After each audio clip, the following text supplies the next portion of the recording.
Hello everyone. I hope you all are well and good. Again, welcome all of you in computer classes.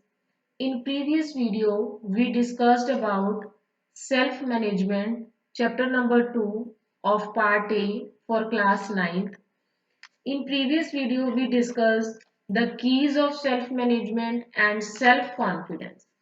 So today's topic is self-confidence building tips. Self confidence हमने पढ़ लिया था. Whenever you have to believe in your capabilities in your qualities then you can perform very well with the confidence. तो उस confidence को build करने की कुछ टिप्स हैं जिसको हम फॉलो करके अपने अंदर सेल्फ कॉन्फिडेंस को बिल्टअप कर सकते हैं.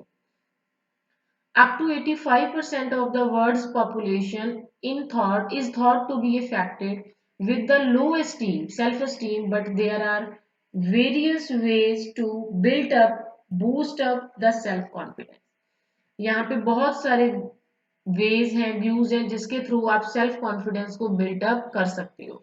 कहते हैं 85% पॉपुलेशन ऐसी है जो अपने अंदर की क्वालिटीज को नहीं देख पाती और उनको थोड़ा बहुत फियर रहता है किसी के आगे कुछ भी परफॉर्म करने में. So first point is avoid negative thoughts. Negative thoughts मतलब वही अपने ऊपर डाउट होना, हम ये नहीं कर सकते, हम वो नहीं कर सकते, मेरे से तो ये होगा ही नहीं. तो ये नेगेटिव नेगेटिव थॉट्स को अवॉइड करना है. In some or the other stages of our life, almost each of us face some kind of failure and in such situation we feel insecure. तो इस तरह की सिचुएशन में हम अपने आप को इनसिक्योर फील करते हैं जब आपको कोई फेलियर हो जाती है, आप सक्सेसफुल नहीं हो पाते. Although it is normal to have a defeated feeling occasionally, which goes away with time. कहते चाहे देखो जो आपकी हार हुई है, डिफीट हुए जहां पे, वो कभी कभी होता है, ऑलवेज तो नहीं होता, और वो टाइम के साथ आप उससे बाहर निकल सकते हो. But if we have a long negative thought, but हम उसको अगर लॉन्ग टाइम तक अपने अंदर रखेंगे negatively, then we must start thinking about the other positive aspects of our life, especially at the things we are good at and about our strength skills. तो हमें उस चीज को अवॉइड करके नेगेटिव थॉट्स को पॉजिटिव एस्पेक्ट अपनी life के उनके बारे में सोचना स्टार्ट करना चाहिए. In time of distress, we must spend time with friends and family while going through a tough time. Keep ourselves engaged and surrounded with positive people and do the things that we like to do most. कहते हैं जब हम कोई stressful condition में होते हैं तो हमें अपना टाइम फैमिली के साथ, फ्रेंड्स के साथ बिताना चाहिए, अकेले नहीं रहना चाहिए. और हमेशा कोई ना कोई पॉजिटिव एक्टिविटी में अपने आप को एंगेज मतलब यूज अपने आप को बिजी रखना चाहिए किसी भी एक्टिविटी में, ताकि हम जो हमें चाहिए हम उसको परफॉर्म कर सकें. And try to remember the successful event. हमेशा उन स्टोरीज को याद रखो जो सक्सेसफुल है, नेगेटिव स्टोरीज को ज्यादा याद नहीं रखना. Such approach will avoid depression and build self confidence. तो इस तरह की अगर आप अप्रोच को अपनाते हो तो आपका डिप्रेशन, स्ट्रेस कम होता है और आप में सेल्फ कॉन्फिडेंस बिल्टअप होता है. नेक्स्ट बेटा आपका पॉइंट है थिंक पॉजिटिवली. पॉजिटिवली थिंक का मतलब क्या है? वही चीज, नेगेटिव नहीं सोचोगे तो पॉजिटिव ही सोचना है. ये स्टेट, माइंड ऑफ स्टेट है. We act and see things with positive approach. कोई भी चीज को देखना पॉजिटिवली, देखो भी मैं इसको कर सकता हूँ, ये मेरे से हो जाएगा, done. We must always believe that there will be surely a favourable outcome after any adverse situation. कोई भी सिचुएशन हो, आप ऐसा यकीन करके सोचो मेरे फेवर में ही रिजल्ट आएगा. A happy state of mind also depend on the environment we are living और kind of people we are surrounded with. जो आपका माइंड की हैप्पी स्टेट होती है ना, वो दो चीजों पे डिपेंड करती है. एक तो इन्वायरमेंट, जिस इन्वायरमेंट में आप रह रहे हो, और एक आपके आसपास पीपल कैसे रह रहे हैं, पर्सन कैसे. अब देखो इन्वायरमेंट ही आसपास नेगेटिव है तो आप पॉजिटिव जितना मर्जी रहने की कोशिश करो, आपसे पॉजिटिव नहीं हुआ जाएगा. अगर जो आसपास आपके फ्रेंड्स हैं, क्लोज फ्रेंड्स हैं, वही आपको डाउन कर रहे हैं, डिग्रेड कर रहे हैं, आपको पॉजिटिव सोचने पे को रोकते हैं, नेगेटिव ही सोचते हैं, तो वहां पे भी आप अपना पॉजिटिवली नहीं सोच पाओगे. So we should leave, never leave hope. तो हमें कभी भी होप को छोड़ना नहीं चाहिए. Staying happy with small things. सबके सपने होते हैं कि हमें बड़ी बड़ी चीजें मिल जाएं, बट जो छोटी चीजें मिली हैं उसमें अपने आप को खुश रखना सीखना चाहिए.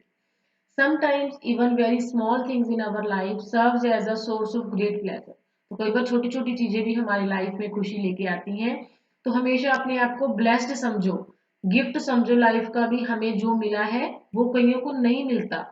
तो इसीलिए अपने पास जो है उसी से ही खुश रहना हमें सीखना चाहिए, और कुछ जो आपने पाना है उसकी कोशिश करते रहना चाहिए, ऐसा नहीं है उसको छोड़ दो, कोशिश करते रहना चाहिए। उन्हीं चीजों में अपनी हैप्पीनेस को ढूंढो, लिटिल इवेंट्स, जोक्स, टॉक्स, इन सब चीजों में। Being happy with what we have around us makes us joyous and satisfied. Satisfied रहना मोस्ट इंपॉर्टेंट है आजकल की लाइफ में। So try to make the moments of life full of laughter, smiles, as it gives satisfaction and it is the main factor of which gives self-confidence. तो ये main factor है जिससे self confidence आता है। जैसे देखो मैं आपको टीच कर रही हूँ, कई बार हमारे साथ भी ऐसा होता है, कुछ लाइफ में ऐसी इवेंट्स होती हैं, ऐसी चीजें होती हैं जो हमें नहीं मिल पाती हैं, तो उसकी उसी को लेकर हम अपनी लाइफ को डाउन क्यों करें। जो है उसके बारे में सोचो, कई पर्सन्स के पास वो चीजें भी नहीं होती जो हमारे पास आज हैं। तो अपने आप को लकी समझना चाहिए, ब्लेस्ड समझना चाहिए भी, गॉड ने हमको वो सब कुछ दिया है। हमेशा अपने से कम वाले पर्सन के बारे में सोचो जिनके पास ये चीजें नहीं है। जिनके पास ज्यादा है, अगर उनके पास बारे में सोचेंगे तो हम कभी भी अपनी लाइफ में सेटिस्फाइड नहीं हो पाएंगे, और लाइफ को इस तरह से जीने का कोई फायदा नहीं जब हम सेटिस्फाइड ही नहीं है।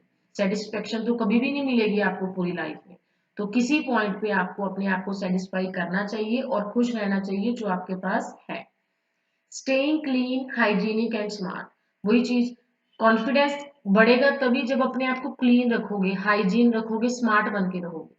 Cleanliness is next to the godliness. कहते our personal hygiene routine and organized lifestyle will make us feel more confident while interacting with others, because maintaining the cleanliness is a physical factor which helps in building self confidence. अच्छे कपड़े पहनते हो, अच्छे बन के जाते हो, अच्छे से हेयर्स को कॉम्ब करते हो, स्मार्ट लगते हो आप, ऑब्वियस है कि कॉन्फिडेंस तो आप में आ ही जाएगा कि मैं किसी से कम नहीं हूँ, मैं भी अच्छा बन के आया हूँ सबकी तरह, तो मैं बोल सकता हूँ वहां। तो अपने आप को हाइजीन क्लीन रखना is very important. Chatting with positive people, ऐसी कन्वर्सेशंस अपने उन पर्सन्स के साथ रखो जो पॉजिटिव अप्रोच देते हैं, जो आपको मोटिवेट करते हैं हमेशा लाइफ के लिए। Is like a reading a motivational book. कहते हैं कई बार ऐसे फ्रेंड्स जो आपको मोटिवेट करते हैं वो एक बुक की तरह ही होते हैं, जो मोटिवेशनल बुक पढ़ के आपको एनर्जी मिलती है, तो वो फ्रेंड भी आपको एनर्जी प्रोवाइड करते हैं with motivational thoughts. Their words helps in many ways, we get motivated after learning from their experience.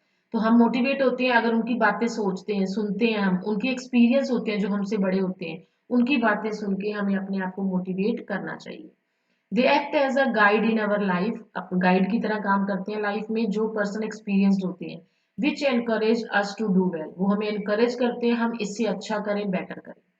So it also works as a stress buster and enhance the confidence to a great extent. तो ये हमारे stress को खत्म करने के काम आते हैं और हमारे कॉन्फिडेंस को बढ़ाते हैं। ग्रेट एक्सटेंट मतलब ग्रेट लेवल तक हम अपने कॉन्फिडेंस को बूस्ट अप करते हैं विद पॉजिटिव पीपल। तो ये कुछ टिप्स थी जिसके थ्रू आप अपने कॉन्फिडेंस को बढ़ा सकते हो। आई होप आपको ये समझ में आया होगा। So this is your homework, fill in the blanks, short notes and answer the following question. जो ये क्वेश्चंस हैं इसके आंसर्स आपको इसी चैप्टर में मिल जाएंगे और लाइव क्लास में हम इसके क्वेश्चन आंसर भी डिस्कस करेंगे। Thank you students, have a nice day, bye bye.